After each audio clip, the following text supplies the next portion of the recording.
Saudara-saudari yang terkasih di dalam Kristus, selamat pagi. Salam jumpa lagi dalam Sabda Siap Saji, Selasa 28 Oktober 2025, Pesta Santo Simon Selot dan Judas Tadeus Rasul. Marilah berdoa dalam Bapa dan Putra dan Roh Kudus. Amin. Oh para rasul mulia, duta raja yang kuasa, didikan guru utama yang mengatasi segala. Di Yerusalem surgawi penuh cahaya ilahi, kalian menjadi dasar bagi gereja yang benar. Kami rayakan pestamu, kami kenangkan jasamu, sambil mengucapkan syukur atas pengorbanan luhur. Terpujilah Yesus Kristus yang sudah sudi mengutus rasul yang dipilih Bapa, dipenuhi dengan roh-Nya. Amin. Marilah berdoa. Allah cahaya kebenaran, karena pewartaan para rasul kami mengenal kemuliaan nama-Mu. Semoga berkat doa Santo Simon Zelot dan Judas Tadeus, gereja-Mu tetap berkembang dan semakin banyak bangsa percaya padamu. Demi Yesus Kristus Putra-Mu dan pengantara kami, yang hidup dan berkuasa sepanjang segala masa. Amin. Tuhan bersamamu dan bersama roh-Mu. Inilah Injil Yesus Kristus menurut Lukas. Dimuliakanlah Tuhan. Sekali peristiwa Yesus mendaki sebuah bukit untuk berdoa. Semalam-malaman ia berdoa kepada Allah. Keesokan harinya ketika hari siang ia memanggil murid-muridnya, lalu memilih dari antara mereka 12 orang yang disebutnya rasul. Mereka itu ialah Simon yang juga diseberinya nama Petrus, Andreas saudara Simon, Yohanes dan Yakobus, Filipus dan Bartolomeus, Matius dan Thomas, Yakobus anak Alfeus dan Simon yang disebut orang Zelot, Judas anak Yakobus dan Judas Iskariot yang kemudian menjadi pengkhianat. Lalu Yesus turun bersama mereka dan berhenti pada suatu tempat yang datar.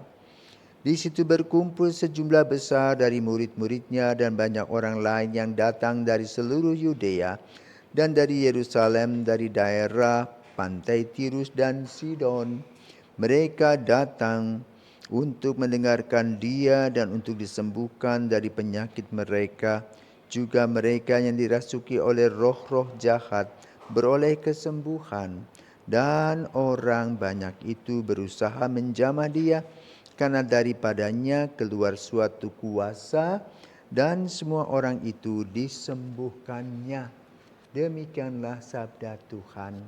Syukur pada Allah. Bapak Ibu yang terkasih, selamat pagi.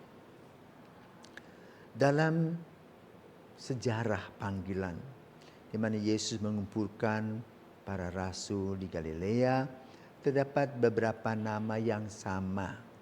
Seperti misalnya ada dua Simon, Simon Peter dan Simon orang Selot atau orang Kanaan. Yang kedua Judas Tadeus dan Judas Iskariot. Judas Tadeus adalah orang yang dipakai pada saat sekarang dalam doa-doa novena, ketika semua doa-doa itu seperti tidak punya harapan. Tapi pengharapan itu sebagaimana Paus Fransiskus mengatakan, pengharapan yang tidak mengecewakan, maka ada novena Sinjud. Itulah Tadeus, Judas Tadeus, bukan Judas Iskariot. Sementara Simon, apa sih bedanya dengan Simon Peter? Simon Petrus itu kepala para nelayan, juragan ikan, yang orangnya ceplas-ceplos. Sementara Simon ini adalah Simon yang berasal dari kota Kanaan atau Kana. Ya. Dia juga disebut orang Selot, artinya apa? Orang yang tekun. Tidak banyak gerakan seperti Petrus yang protes dan sebagainya, nurut saja. Itulah Simon dari orang Selot ini. Ya. Peninggal Yesus bangkit, maka kemudian dia pergi ke Mesir, juga ke Persia, jadi ke daerah-daerah sebelah barat dari Palestina. Antara lain Beirut, sekarang juga yang sekarang itu Iran. Ya. Dan dia menjadi martir di sana bersama dengan Santo Yudas Tadeus. Lalu siapakah Tadeus ini? Yudas Tadeus ini? Yudas Tadeus dikenal sebagai sepupu Yesus, anak Kleofas dan ibunya Maria. Ya. Dan dia mengikuti Yesus. Boleh dikatakan itu dari Nazaret. Ya.